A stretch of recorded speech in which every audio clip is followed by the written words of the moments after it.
Vamos a tratar un tema, le voy a dar el pie directamente a mi compañera Salomé, con dos presencias muy importantes. ¿Qué tal, Rodri? Buenas tardes ante todo.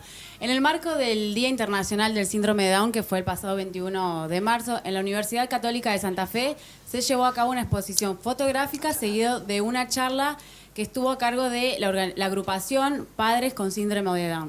En el marco, para que nos cuenten un poco más sobre esto, están en el piso de ATP Gabriela Bruno, que es directora provincial de la inclusión para personas con discapacidad, y Verónica Alonso, que es, además de psicóloga, forma parte de este grupo de padres con síndrome de Down. ¿Cómo están? Bueno, gracias a las dos, gracias Gaby. En principio, Rodri, quisiera aclarar que lo hablábamos ayer fuera de cámara, el síndrome de Down no es una enfermedad, sino que es una condición genética, ¿es así? Es así, no es una enfermedad, es una condición genética, tiene que ver con una mutación a nivel cromosómico. Todas las personas nacemos con 46 cromosomas, las personas nacidas con síndrome de Down tienen en el par 21 de los cromosomas una patita más, decimos nosotros, y por eso son 47 cromosomas que produce algunas alteraciones a nivel genético. Y en general trae asociado a algunas patologías sí médicas, que son, por ejemplo, las cardiopatías congénitas, problemas digestivos, visuales, auditivos. Bueno, como decía Salomé, yo soy miembro de esta organización, pero además soy mamá de una nena con síndrome de Down, y mi hija, por ejemplo, nació con una cardiopatía congénita, bien compleja, que tuvo que ser operada a los 4 meses de nacida porque básicamente no aumentaba de peso y corría riesgo su vida. ¿Cuántos años tiene tu nena? Mi nena está por cumplir 4 años, ahora en julio. Luana, lo podemos decir el nombre. Sí, bien. Sí. Respecto a la charla y a la muestra que se llevó a cabo en la universidad, ¿qué es lo que quisieron plasmar con eso? Y nosotros hace 3 años que, a partir de, del nacimiento de mi hija y con otras mamás que también tienen nenes muy chiquititos, lo que dijimos, como madres jóvenes que somos y activas dentro de lo que es la sociedad y la comunidad santafesina, dijimos, a ver qué está pasando con esto de la discapacidad, la inclusión, el equipo médico. En Santa Fe hay un equipo médico interesantísimo, a mí me tocó de cerca vivirlo, pero hay otras mamás que no tuvieron esa llegada, digamos, al equipo médico. Claro. Pero hay, toda una serie de caminos que uno tiene que ir recorriendo al ser papá de una persona con síndrome, que está bueno que otros papás que están por tener un niño con síndrome conozcan y sepan. La mayoría de las personas se asustan. Hay un prejuicio, sí. Hay un prejuicio enorme, se asustan. El mismo viernes en la charla se me acercaban papás y mamás que habían sido hace muy poquito, habían traído un nene con síndrome al mundo, y llorando, y me decían qué bueno que estés haciendo esto, concientizando a la gente de que si bien no es algo...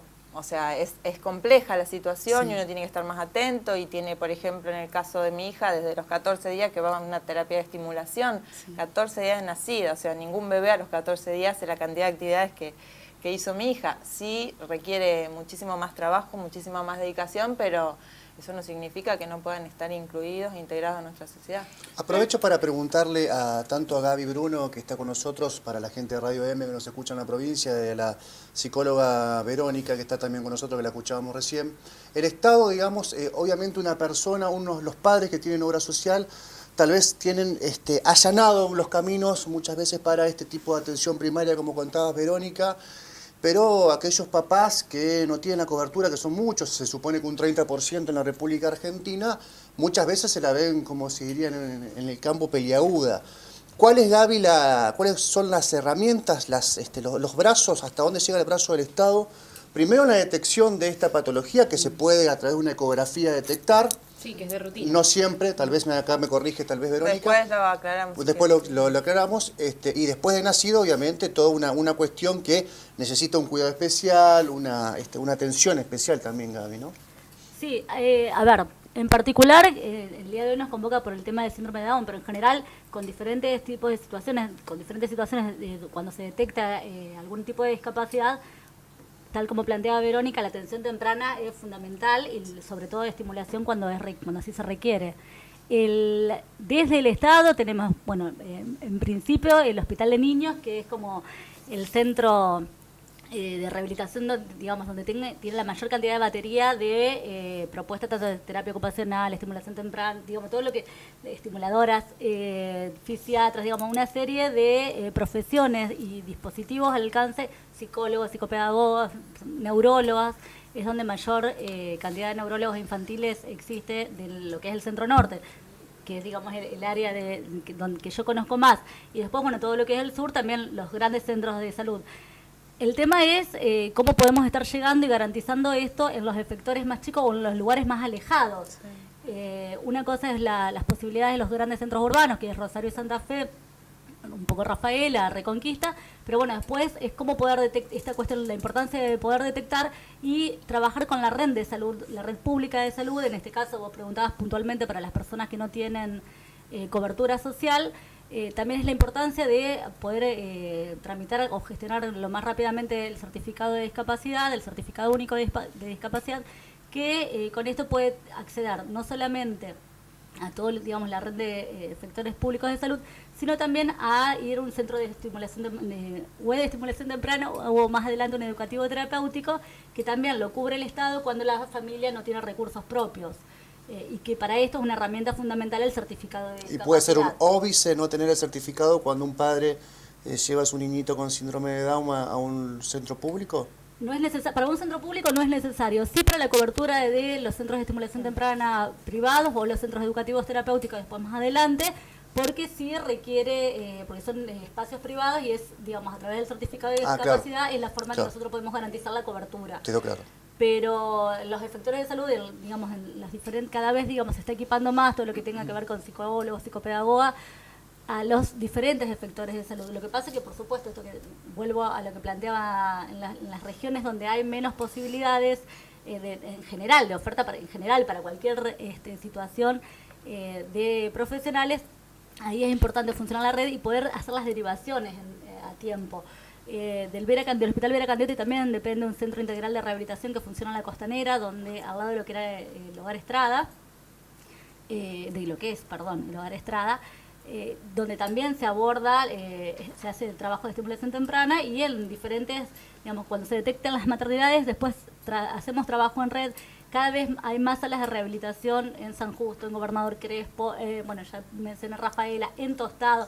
Obviamente que la cobertura no llega al 100% de las localidades, pero sí es importante poder articular y hay mucho compromiso y nos interesa trabajar en articulación con los municipios y comunas, porque también son ellos quienes, a través de un trabajo articulado, muchas veces ponen equipos también para trabajar, para, digamos, ser un nodo más de esta red que estamos planteando. Y después sí, trabajar para que el niño o niña con síndrome de Down pueda estar yendo a la escuela, tiene que estar incluido en la escuela y ver cuáles son las adecuaciones o adaptaciones que requiere, pero garantizar un tránsito, digamos, el derecho a la escolaridad igual que cualquier otro niño.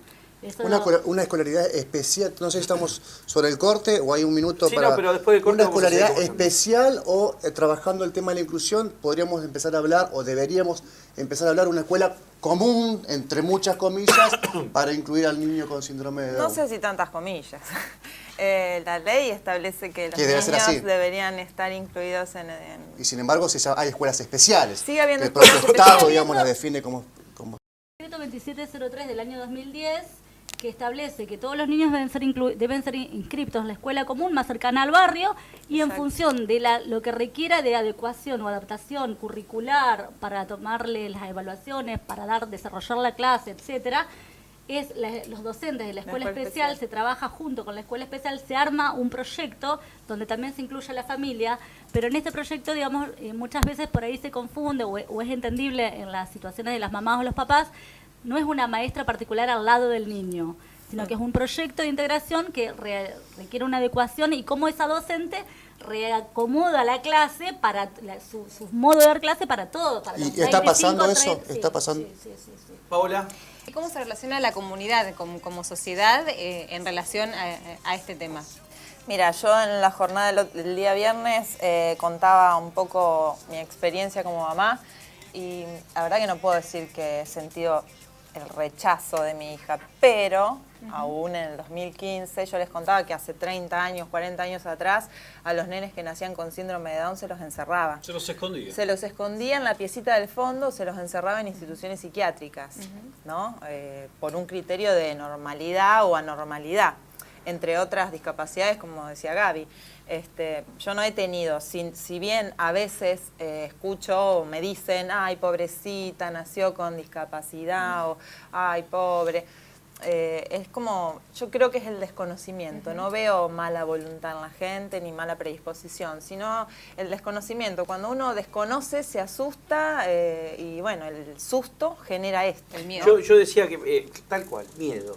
Y paraliza, aparte. Paraliza, A los porque padres y a la decíamos, comunidad. ¿qué es? ¿Prejuicio o es miedo? Es miedo. Es un poco de miedo directamente, porque yo no creo que haya ninguna persona Cualquiera de que... las dos está mal, como Claro, digamos, exacto. Cualquiera de las dos está mal. Sí, pero... Y que las dos operan sobre lo desconocido. Claro. Sobre Tanto lo el miedo como el prejuicio es como una idea previa, como como su nombre le indica, a algo que uno no conoce y en general la discapacidad genera temor. Cómo cuido, sobre todo en el rol mamá o papá, pero incluso hay planteos de docentes, no estoy preparada. Y bueno, transitemos juntos, aprendamos.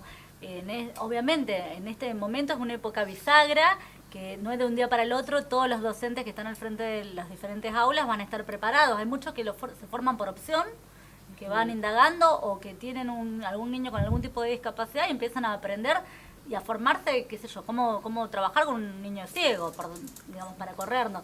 Y hay otros que no, que realmente no puedo, no voy a poder, y bueno, y ahí quizás es otro trabajo que haya que hacer con estos docentes, para correrlo también del lugar de mamá o papá. Sí, claro. Mm. Y el mamá o papá es mucho más fuerte porque, bueno, es cómo cuido, Es el contacto primario, directo. claro, lo más integralmente posible a ese niño o niña que llegó a mi familia y que, sí, o sea, en el imaginario, cuando uno se queda embarazada, nunca pensás que o deseas tener un hijo con discapacidad. ¿Cómo después resolvés esa situación ante la situación que ocurre? También lo mismo cuando una discapacidad aparece ante un accidente o más una cuestión psiquiátrica también más adelante. La inclusión últimamente se está dando mucho con una cuestión semántica, con una cuestión gramatical. ¿Avanza la inclusión más allá de eso simbólico? Hay un gran debate en cuanto al educativo respecto del término inclusión e integración. Es como que hay dos miradas diferentes puestas en eso, ¿no? Yo voy a hablar desde lo que me toca a mí, que es el ámbito salud, desde mamá, que soy, y participante de una sociedad, digamos, ¿no? A mí no me gusta hablar de inclusión, porque considero que si estamos tratando de incluir es porque todavía se está excluyendo Exacto, algo, ¿no? exacto. A mí, como dije en la jornada, me gusta hablar de diversidad. Todos somos diferentes, todos tenemos capacidades y discapacidades. Yo me considero emocionalmente discapacitada en un montón de cosas, ¿no? Pero tengo otras capacidades. Y bueno, creo que nuestros hijos tengan alguna discapacidad física, alguna discapacidad intelectual, o como decía Gaby, alguna lesión o lo que fuera, tienen otras tantas. Y si ponemos el acento en esto que está, no sé, faltando, que en general es a lo que se asocia la discapacidad, se asocia a una falta, no va a poder, no va a lograr, no va a llegar. Si ponemos el acento en eso, vamos para atrás como sociedad, ¿no? Porque todos tendríamos alguna incapacidad o discapacidad. Algún déficit. ¿Tu ¿no? condición de psicóloga significó un plafón a la hora de recibir la noticia o se te quemaban los papeles como el resto de la humanidad, digamos, cuando aparece algo distinto, ¿no? Ay, Algo chicos, inesperado. no, se me quemaron los papeles. No me sirvieron de nada los 6 años ¿En qué de momento, Vero, psicología. del embarazo? Yo te enteraste? me enteré que iba a ser mamá de una nena con discapacidad el mismo día en que nació. El mismo día en que nació, el papá me la acercó y me dijo, bueno, Luana vino con síndrome de Down. Esa fue mi realidad y a mí me tomó casi 7 horas poder alzarla, mi hija. No la quería tener, no la quería tener a UPA porque no era mi hija. Porque como decía Gaby hace un rato, uno no va pensando en el embarazo, ay, Claro. qué lindo, cómo me gustaría tener una hija con síndrome de Down o una nena con una malformación o con autismo. Yo que estoy en contacto con chicos con autismo, a todos los papás nos cuesta ese primer shock que te produce el decir, bueno, no es como lo normal, ¿no? ¿Qué es lo normal? O sea que todos parten desde casi la misma línea, ¿no? Hay papás Frente que a no. descubrir Hay papás que no. Yo he estado en contacto con muchos papás y hay papás que lo llevan mejor. Yo Creo que lo que en mí movilizó ese impacto fue el ser mamá primeriza. Hay otros papás que tienen su segundo o tercer hijo que viene al mundo con síndrome de Down o cualquier otra discapacidad. Era mi primera hija, es la única que tengo y fue fuerte para mí enterarme, bueno. ¿Fue una decisión de ustedes enterarse al momento del parto o fue una...? No, yo pedí precisamente en la semana 12 hacerme la ecografía transnucense, que es la que hacen la medición de la nuca, y después pedí hacer la morfológica, por eso quería aclarar lo de las ecografías. Ahora se está la fundación. ¿Pero las hiciste, las hicieron? Las hice a todas y en ninguna salió ni su cardiopatía ni el síndrome de Down. Y cuando fui a Buenos Aires, que acompañé a mi hija a su cirugía, el cardiólogo que le hizo los controles previos a la cirugía me dijo que no es mala predisposición del equipo médico, sino que tiene que ver con un nuevo avance en la medicina. Hay gente que todavía no sabe leer determinadas ecografías, ¿no? Yo había ido a un lugar muy conocido en la ciudad de Santa Fe, muy bueno, todo el mundo me lo recomendó, me dijo, ahí hacen unas ecografías excelentes, me hice todos los controles ecográficos ahí y en ninguna salió. ¿Pero surgía del informe médico leído por otro profesional? No, directamente no lo habían leído. Mira. Por eso, bueno, cuando nació mi hija me enteré en ese mismo día. A ver, a esos, a los padres, digamos, háblele a los padres, digamos, que veía la cantidad, muéstrame de nuevo las imágenes, la cantidad de gente que fue a esta charla el otro día, pero uno de los conceptos que extraigo de esta charla es la de generar conciencia, o sea, la de generar, a ver cómo todos, de una forma o de otra, somos parte de la inclusión. Sí. Entonces, hablemos a la gente que le cuesta muchísimo esta cuestión de inclusión, o sea, lo importante que es para el otro. A ver, retomando lo que decía Verónica, en esto de lo que uno, digamos, con la mirada con relación a la discapacidad, de poner quizás el acento en lo que no va a poder, que quizás ya sabemos que ante un diagnóstico de ceguera sí no va a poder ver, obviamente. Ahora, todo lo que puede desplegar. El tema es que yo lo veo en una posición de vida, ¿no? Ante cualquier ser humano, no ponerle techo al otro. Exacto. Poder trabajar tanto sea desde la crianza, desde el rol docente, desde el rol médico, porque muchas veces los diagnósticos suenan tan taxativos y son como que bueno, va a ser así e irremediablemente va como una proyección de que por vida va a ser así. No, a ver, los contextos y por suerte, digamos, todo lo que es, y yo que tengo, digamos, desde esa rama, desde lo social, soy una convencida de que a través de la estimulación, a través de las posibilidades, a través de que haya un otro en los diferentes espacios que habilite, esa persona va a poder desarrollarse cuestiones que uno no se imagina y en ramas variadísimas, sea desde lo deportivo, intelectual. Ahora, como experiencia de vida, Gaby, esos techos que vos hablas, ¿cómo los viviste? ¿Y de qué forma? O sea, ¿de qué forma se manifestaron? Creo que puedo hablar como hablo y puedo estar en el lugar donde estoy porque no tuve, gracias a Dios, no me encontré con personas que me hayan puesto esos techos. En general, tanto sea, bueno, en primer término con mi familia, yo también nací con una discapacidad, hace 38 años atrás, las ecografías, no estaban las ecografías, así que ni siquiera se podía detectar, pero ese diagnóstico médico, el diagnóstico fue que me moría. Y fue revertido por una abuela que me compró una mamadera, me dio leche y tenía hambre, lloraba, y lo que me faltaba era una pierna y no era ningún órgano vital que me imposibilitara vivir, como supuestamente, pero digamos, eso también, quizás esa reacción ante lo desconocido también fue desconocido para los médicos que estuvieron en ese momento y que bueno, ante la sorpresa no tenía condiciones para la vida, aparentemente. Mi vieja le ponen una inyección para que se le vaya la leche, bueno, porque era esto, y bueno, fue todo esto revertido por una fortaleza tanto sea familiar como el grupo de amigos. Después, bueno, pude transitar la escuela pública en el Almirante Brown de la Costanera, tener muchos amigos, que yo siempre también destaco el rol muy importante de los papás y las mamás de mis amigos, porque en ningún momento yo dejé de ir a un cumpleaños, dejé de ir a tomar la leche o ir a compartir la diaria de la época de alumno de escuela, porque digamos las mamás y los papás también se daban estrategias junto con mi vieja para que yo pasarme a buscar, ir, si iba en una bicicleta. Totalmente. Buscaban las alternativas, pero a ver, coincido con Verónica con el tema de no pensar en incluir, digo, tenemos que ser todos parte de esta sociedad, pero con sí, todos los matices que hay, ¿no? O sea, en una Exacto. sociedad inclusiva, si se quiere, hay diversos matices, no somos todos iguales, todos somos absolutamente diferentes y por eso el nombre de la jornada es tomar conciencia de la esencia, porque lo que importa es el ser, ¿no? Sí, y yo con esto de pensar en que volviendo, perdón, al tema que hoy les planteaba de época bisagra, sí creo que formando estos niños que comparten y que van a compartir una escuela con niños con diferentes características, también van a ir formando sujetos que no tengan que hacer adecuaciones o adaptaciones o hacer rampas donde hay escaleras, sino que van a contemplar la diversidad que planteaba Verónica como parte del todo y que sea desde plantear No como una excepción. Exacto, y no como adaptarlo para que entre la persona en silla de ruedas, sino que sea para que podamos transitar todo, el abuelo, la abuela, la mamá que viene con el cochecito, o que la currícula sea pensada para niños con diferentes características, porque no tienen que solamente que ver con una discapacidad, sino con cuestiones sociales o con otras situaciones que necesitan abordaje. Gabriela, muchas gracias por estar con nosotros. A ustedes.